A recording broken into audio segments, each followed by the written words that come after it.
So today we are going to study the topic of ureter, which is a part of urinary system. So these are the SLOs. In subtopic of ureter, you will find the SLOs as anatomical structure of ureters, location, length, course, constrictions, relation, blood supply, nerve supply, histology, and applied anatomy. So this is the model where you can see pair of kidneys, pair of ureters, and single urinary bladder.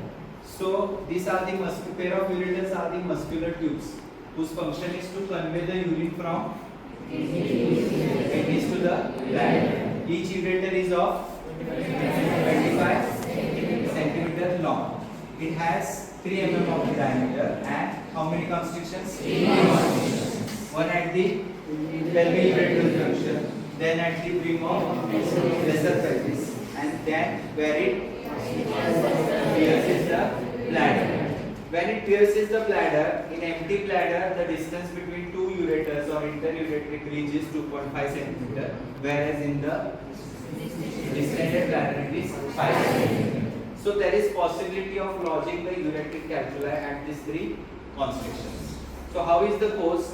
First they start from the renal pelvis, then they reaches the lower pole of kidney where it becomes ureter proper, then it descends downward and medially and enters the brim of true pelvis where there is a constriction. Then what happens?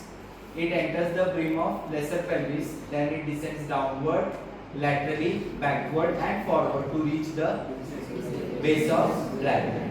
Here you can see these are the pair of ureters, they have reached the base of bladder, and on the medial side you will find in the male body there are relations of seminal vesicles and ductus deferens. There are various relations of this pair of ureters in the abdominal cavity and pelvic cavity. So in the abdominal cavity the relations are same in both the genders, but the relations of ureters in the pelvic cavity are different. For example, in the abdominal cavity, posteriorly of the ureter in terms of anterior aspect you will find peritoneum and right colic and gonadal vessels, gland root of dysentery on the right side, sigmoid colon and with mesocolon on the left side, left colic and left gonadal vessels, and as well the peritoneum. On the medial side of the right ureter you will find IVC, and on the medial of the left you will find left gonadal vein. Okay.